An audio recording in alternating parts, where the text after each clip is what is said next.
How about them Cowboys? Let's go. Come on.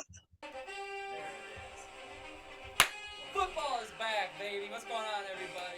What's going on, guys? Welcome to another video here with the Playbook Sports Podcast, coming at you with the Dallas Cowboys recap from week 2 in their home game against the Jets, which was definitely not as fun as I thought the game would be. From a Cowboy fan perspective, obviously it was a lot of fun. Defense looked stout. Offense did exactly what they had to do.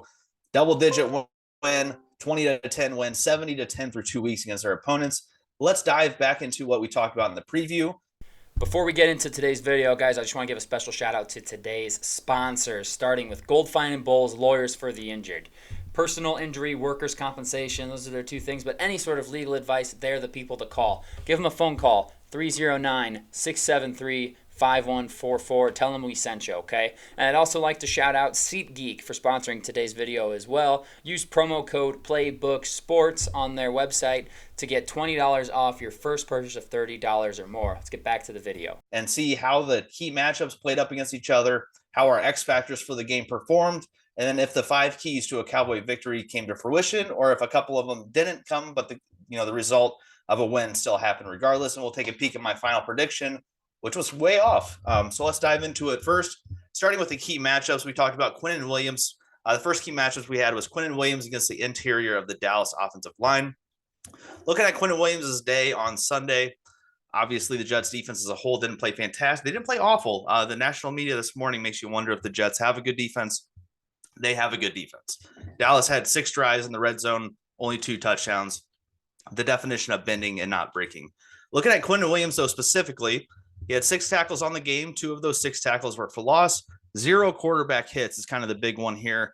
Dak was pressured. I think I saw in 12 plays. The New York Jets were credited with 12 quarterback pressures. Only 1 sack, 0 quarterback hits here from Quinnen Williams. So they really kept him in check. And, really that Jets defensive pass rush in general. Keeping Dak upright was huge in the game. So 6 tackles, 2 for loss, 0 QB hits. I would say I'll take that for the Dallas side of the ball. And obviously, those tackles and the tackles for loss came in the run game, which was fairly stout for the Jets. They really held Dallas down on the running attack. But Dallas did too much through the air in this game and capitalized on those short fields and capitalized on the position that the defense gave them in the turnovers as well. So the second matchup here was CeeDee Lamb against Sauce Gardner. Obviously, as we talked about in the preview, Sauce Gardner doesn't follow the receiver all around all day.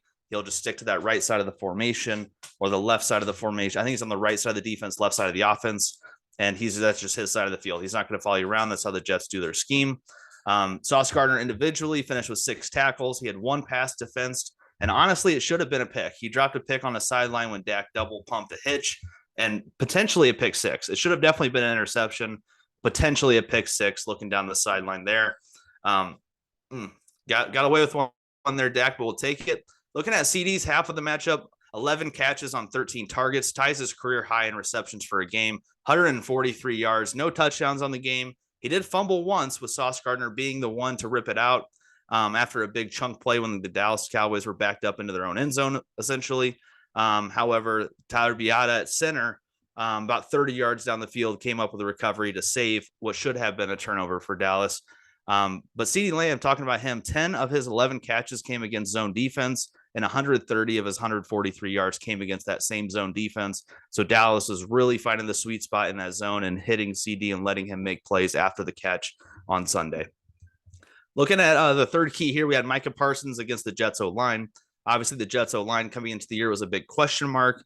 Micah Parsons being the stud he is, honestly front runner for Defensive Player of the Year right now. TJ Watt's probably going to have something to say about that. But Micah coming into this game, there's one guy you really have to focus in for the Dallas Cowboys defense, especially their front 4, and it's Micah Parsons. And the Jets just didn't. They said, you know what, Dwayne Brown, we know you're 38, but here's an island all day long for Micah Parsons. And honestly, Dwayne Brown didn't play great. Micah Parsons in the game, only 4 tackles. 3 of those tackles were for loss, though. 2 sacks, 1 pass defense, 1 forced fumble, 1 fumble recovery, 7 total pressures on Zach Wilson yesterday. And obviously the fumble force and the fumble recovered was all in the same play, where it was really kind of the dagger. It was 18-10 at the time, I believe. Maybe it was 21-10 at the time. But Dalvin Cook, outside run. Micah Parsons runs him down as he's going to the ground, rips the ball away. And honestly, Laken Tomlinson just being in the area and contacting him saved a touchdown for the Jets because Micah got up and ran it all the way back. But after further review, they called the touchdown back. Lucky play there, but you'll take it. Gave Dallas another short field, which they went and got another field goal to kind of booster that lead. Looking at the 4 keys matchup here, was Tony Pollard against the Jets front 7. And as I mentioned earlier with Quinnen Williams, the Jets front 7 played pretty well in this game as far as stopping the run. Tony Pollard had 25 carries for 72 yards, which is only 2.9 yards per carry, which is kind of tough. Tony Pollard, you're the bell cow back. We shipped Ezekiel Elliott out of town to give you this opportunity, see what you got. And I know the Jets have a good defense, so it's not, taking too much into it. But less than 3 yards of carry isn't going to cut it. No touchdowns on the game. His long rush was 23. So if you really look at it, other than that long rush, he had 24 carries for 39 yards. That's putrid. That's terrible.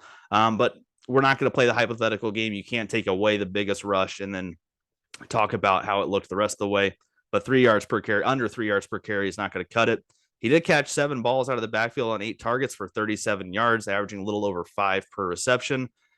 He was Dallas's second leading receiver, so that talks about how much importance Tony Pollard had coming into the game and how much production he had, allowing Dallas to continue drives and get down the field. The 5th and final matchup was from 2 guys I mentioned in the preview, were for 2 guys that weren't going to be on the field, weren't going to be suiting up, but it was the 2 play callers for both teams offensively, Mike McCarthy for the Cowboys and then Nathaniel Hackett for the Jets. I'm looking at the 2 teams here. Dallas, 26 first downs, Jets, 12 first downs. So they had 14 more first downs, more than doubling the Jets' total in first downs.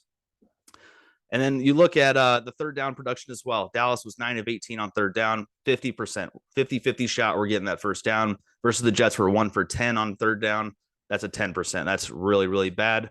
And then you just look at it's not like the Cowboys had so many more possessions than the Jets looking at things. The Jets had 11 offensive drives. 4 of those drives resulted in turnovers. In those 11 drives, the Jets had 46 plays for 215 yards. As I mentioned, 1 for 10 on third down. And this is the big one here. 17 minutes and 45 seconds of time of possession. Less than 18 minutes of the 60 minutes allocated were with the Jets offense on the field. In comparison, Dallas had 12 drives to the Jets' 11 drives.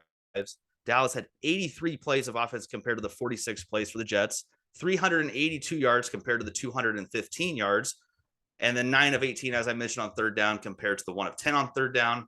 And then, as I mentioned, time of possession. Dallas had it for 42 minutes and 15 seconds compared to the 17 minutes and 45 seconds. That is absurd to have the ball for 40-plus minutes in an NFL game. And it's going to be really tough for the other team to get the ball and then score when they get the ball whenever they can't, retain time of possession.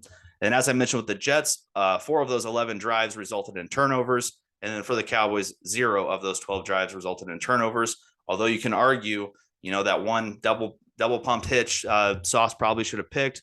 CeeDee Lamb laid the ball on the turf, probably got lucky getting the center downfield to recover it.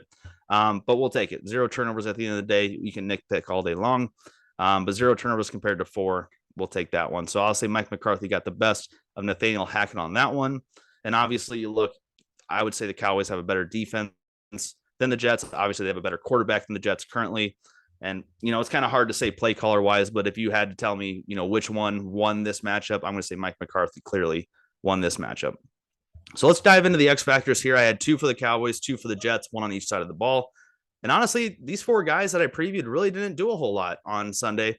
The first one is Jalen Tolbert for the Dallas Cowboys. With Brandon Cooks being out, obviously Michael Gallup's always kind of been iffy in my mind since that injury he had a couple years ago. So it's going to be Jalen Tolbert, the rookie, who's got to step up and be the third receiver. He only got targeted 4 times. He caught 3 of those 4 passes, 18 yards, no touchdowns, a couple first downs on those receptions. So they were kind of big in extending the drives.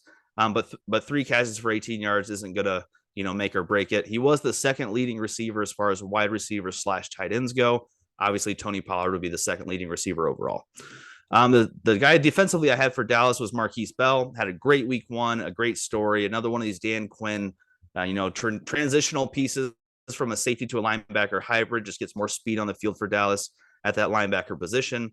He had 4 tackles on Sunday, 0 tackles for loss, 0 QB hits, 0 pass defense. Run-of-the-mill day for Marquise Bell. But obviously Dallas's defense didn't need him to be above and beyond in order to have success on Sunday. Looking at the Jets X factors, I had a couple of guys here on the offensive and defensive lines. not sexy picks, as I talked about in the preview. But Dwayne Brown at left tackle, I knew Micah Parsons was probably going to attack him, being the 38-year-old veteran on that left side of the line on Zach Wilson's blind side.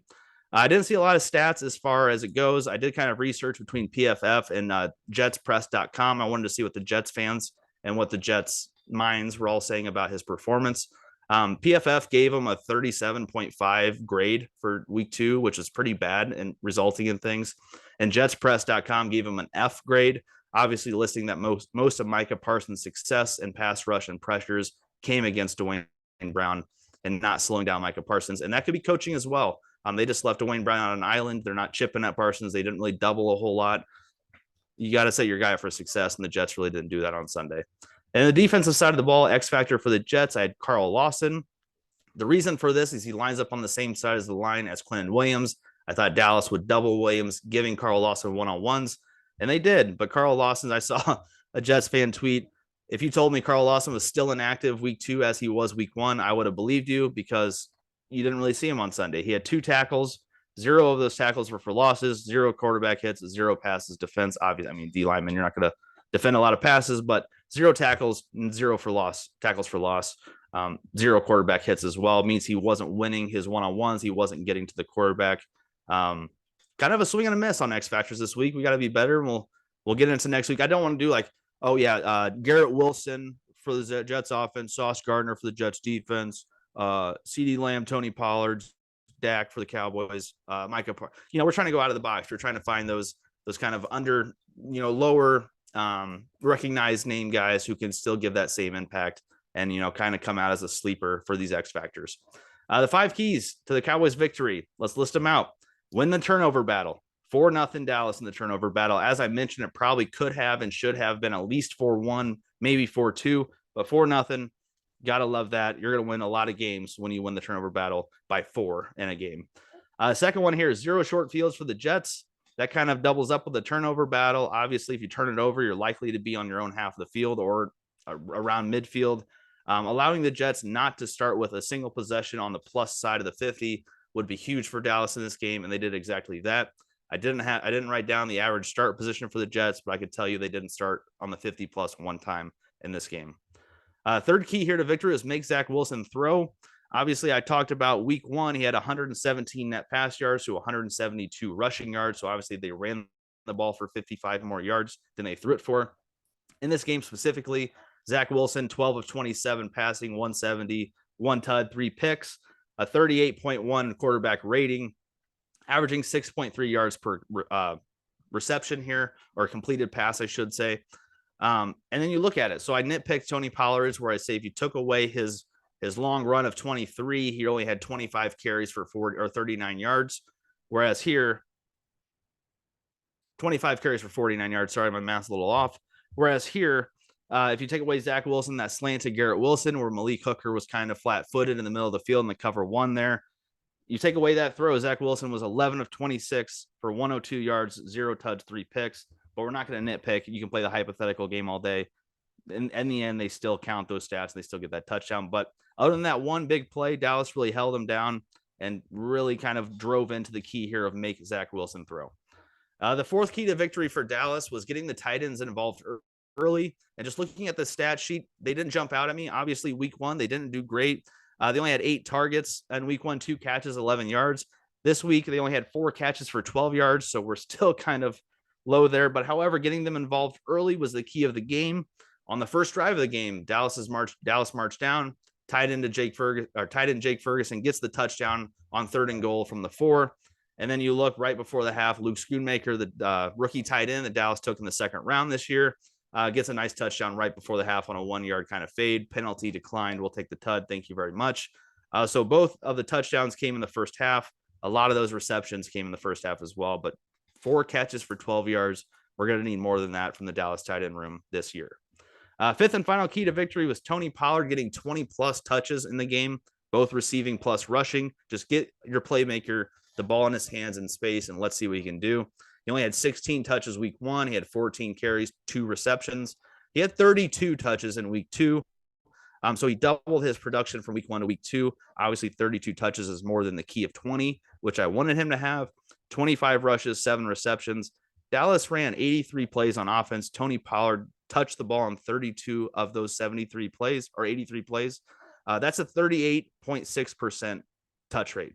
So on 38.6% of Dallas's snaps offensively, Tony Pollard touched the ball. I think that's going to be a huge piece for success moving forward. Tony Pollard, CeeDee Lamb, and then everyone else kind of fills in around him. Get your playmakers involved early and keep them involved often. So let's get to the final prediction here. Obviously, I predicted 16-9 being a final score, it going under the mark of 38.5. A lot of field goals I thought in the predictions, and a lot of field goals we got in the game. I believe Dallas made 5 field goals themselves, and then obviously the Jets kicked a field goal right before half, so that's 6 field goals. In the prediction, to be fair, we had 6 field goals and 1 touchdown with that 16-9. The only difference is we got 6 field goals to 3 touchdowns in the final score here. So it went over. The Jets didn't cover. We were 0 for 2 on our predictions there. As a Cowboy fan, it's a shame I picked the Jets to cover and the game to go under. But you just take away one of those field goals and the game goes under, but we can play the hypothetical all day long. Another kind of thing I wanted to touch on here that I'll talk on probably on our main podcast that's going to be coming out shortly as well is the decision for Mike McCarthy. You win the toss. Do you throw your defense out there right away? You throw Zach Wilson in the fire? No. You know what? We're going to take the psychological edge. We're going to beat you down. We're going to get the ball. We're going to go down for 13 plays. We're going to score the touchdown. And then guess what? Here's Zach Wilson already down by a touchdown. Let's see what he can do. Defense, rear ears back, and let's go get him. And I thought that was huge that Mike McCarthy came out and said, no. We know what we have defensively, but let's set the tone with our offense and let's make the Jets work from behind early, make Zach Wilson throw the ball early. Don't let this run game get established. And I thought that was a huge part of the victory as well. But thank you guys for watching. Tune for our videos coming out with our podcast for our week 2 picks and kind of a recap of this week. And then stay tuned for our preview videos for next week as well. Thank you all so much for watching.